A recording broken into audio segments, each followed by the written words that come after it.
어쩜 이렇게 시간이 안 가는지 정말 버스 안에서 고잉 이불 속에서 고잉 고잉은 언제나 너에게 고잉 고잉. Hai semua, balik lagi bareng kamera di ruang belajar. Gimana nih semua kabarnya? Sehat kan?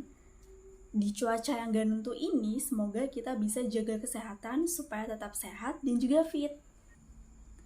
Nah, di pertemuan kita kali ini, kamera akan membahas tentang 10 jenis tanah dan persebarannya di Indonesia. Hah? Emang tanah ada jenisnya ya, Kak? Bukannya semua tanah itu sama aja? Enggak dong, tanah itu punya jenis masing-masing dan pastinya tanah itu beda-beda ya. Oke, jadi di pertemuan kali ini, kamera akan menggunakan media pembelajaran berupa foto atau gambar. Jadi setiap kamera menjelaskan nih, jenis tanah yang lagi kamera bahas, kalian langsung tahu nih, jenis tanah yang kamera bahas itu bentuknya seperti ini.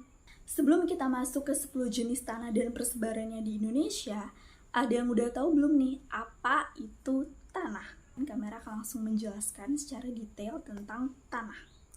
Jadi, tanah adalah bagian dari kerak bumi yang memiliki susunan dan mineral dari bahan-bahan organik. Tanah memiliki peranan yang sangat vital bagi seluruh kehidupan di bumi, karena tanah mendukung kehidupan tumbuhan. Dengan adanya hara serta air yang menjadi penopang bagi akar untuk tetap tumbuh dan juga berkembang. Nah, tanah ini memiliki bentuk yang berongga-rongga sehingga menjadi tempat yang tepat bagi akar untuk bernafas. Selain itu, tanah juga menjadi habitat bagi mikroorganisme. Nah, secara etimologi, tanah dapat diartikan sebagai bagian yang paling dasar. Nah, kalau misalnya udah pada tahu apa itu tanah, langsung aja yuk kita masuk ke 10 jenis tanah dan persebarannya di Indonesia. First of all, atau yang pertama itu adalah tanah vulkanik. Ada yang udah pernah dengar belum? Tanah vulkanik. Yaps, tanah vulkanik itu adalah tanah yang berasal dari aktivitas vulkanik alias gunung meletus. Tapi bukan berarti ketika gunungnya meletus langsung keluar tanah ya, gak gitu. Jadi material yang keluar dari gunung nantinya akan mengalami pelapukan. Nah, hasil dari pelapukan ini nih yang nantinya akan menjadi tanah vulkanik. Nah, tanah vulkanik ini sangat subur dan juga cocok untuk perkebunan maupun pertanian. Kenapa sih kok dibilang tanah vulkanik ini subur? Karena tanah vulkanik ini mengandung unsur hara dan juga mineral yang sangat tinggi. Jadi cocok nih untuk perkebunan ataupun pertanian. Nah, tanah vulkanik ini tersebar hampir di seluruh pulau yang ada di Indonesia, yaitu Pulau Jawa, Bali, Sumatera, dan Sulawesi. Oke, kita langsung lanjut aja ke jenis tanah yang kedua, yaitu ada tanah aluvial. Kayak gini nih bentuknya. Nah, tanah aluvial ini adalah tanah yang berasal dari proses endapan atau sedimentasi. Sedimentasi yang terjadi bisa ada di daerah sungai, danau, bahkan air hujan yang menggenang loh. Nah, umumnya tanah aluvial ini termasuk tanah yang subur karena unsur hara yang terdapat pada air secara perlahan terserap oleh tanah ini. Jadi ketika kondisi airnya surut atau menguap, barulah kita bisa menemukan tanah aluvial ini. Biasanya tanah aluvial ini nih berwarna coklat hingga keabu-abuan.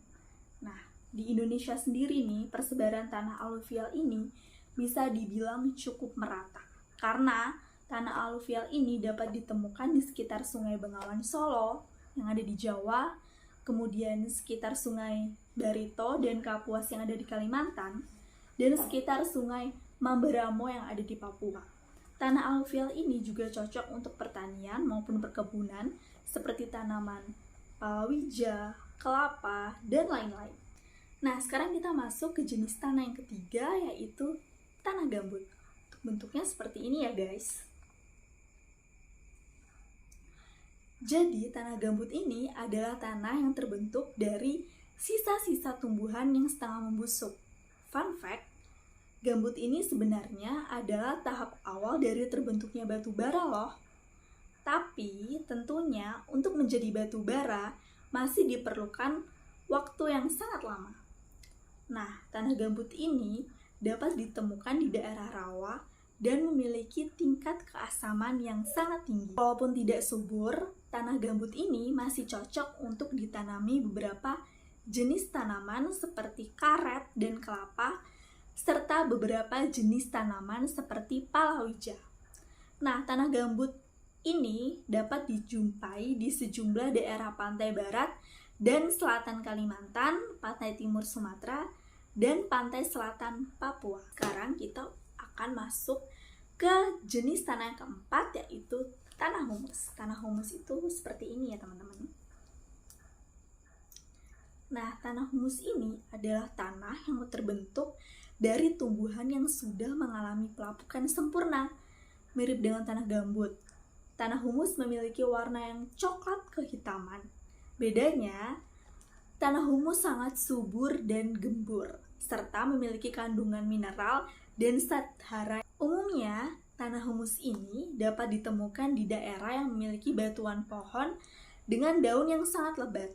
Daun-daun dari pohon yang berguguran nantinya akan membentuk hingga menjadi tanah humus ini deh. Nah, karena tanah humus ini ditemui di daerah dengan iklim hutan tropis, persebarannya cukup merata di Indonesia loh. Seperti di Pulau Jawa, Sumatera, Kalimantan, Papua, dan sebagian Sulawesi. Nah, sekarang kita lanjut ke jenis tanah yang kelima, yaitu ada tanah potsol. Tanah potsol bentuknya seperti ini ya teman-teman.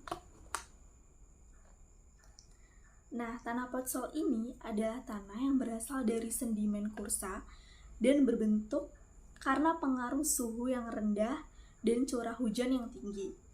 Nah, tanah potsol dapat berwarna kuning, merah, ataupun kuning keabuan. Ciri dari tanah potsol sendiri adalah pertama, tanahnya tidak subur, kemudian bertekstur pasir hingga lempung.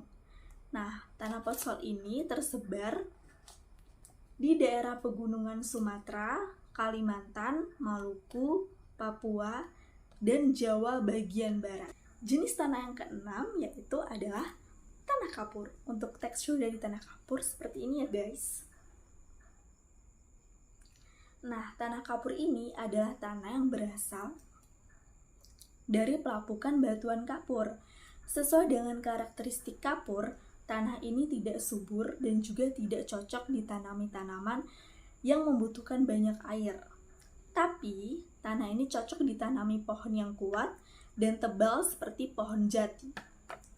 Tanah kapur dapat ditemukan di daerah Indonesia yang kering seperti sekitar Gunung Kidul Yogyakarta dan daerah pegunungan kapur di sekitar Jawa Tengah, Jawa Barat, dan juga Nusa Tenggara Timur. Nah, sekarang kita masuk ke jenis tanah yang ketujuh, yaitu ada tanah litosol. Tanah litosol seperti ini ya teman-teman. Nah, tanah litosol ini adalah tanah yang baru terbentuk karena proses pelapukan yang masih sangat rendah. Hal ini karena batuan pada tanah ini belum mengalami pelapukan yang sempurna. Karena pelapukan yang masih belum sempurna, tanah ini memiliki tekstur yang beragam, dari halus, berpasir, hingga berkerikil. Tanah ini kurang subur, namun cocok untuk ditanami rumput ternak dan juga pohon-pohon besar. Ini karena litosol masih sangat muda, sehingga lapisan tanahnya masih sedikit dan lebih padat dan juga memiliki batuan yang lebih besar. Nah, tanah litosol ini banyak ditemukan di daerah curam seperti Jawa Barat, Jawa Tengah, dan juga Nusa Tenggara Barat. Sekarang kita masuk ke jenis tanah yang ke-8, yaitu tanah latosol. Ini untuk gambar tanah latosol ya teman-teman. Nah, tanah latosol ini adalah tanah yang terbentuk karena pelapukan dengan intensitas tinggi. Tanah ini dapat ditemukan di wilayah dengan iklim hutan tropis. Mirip dengan tanah potsol, tanah ini memiliki kandungan besi atau aluminium. Karena mengalami oksidasi sehingga warnanya kemerahan. Berbeda dengan tanah potsol, tanah latosol memiliki humus di lapisan paling atasnya, sehingga dapat dikatakan subur. Namun, apabila lapisan humus ini hilang, maka tanah ini langsung dinyatakan tidak subur. Hal ini karena di atas tanah latosol masih ditumbuhi pohon-pohon yang mana ketika daunnya gugur akan mengalami pelapukan dan menjadi humus. Karena Indonesia memiliki banyak tropis, maka tanah latosol banyak dijumpai di hutan-hutannya, yaitu di Pulau Sumatera, Kalimantan, dan sebagian Pulau Jawa.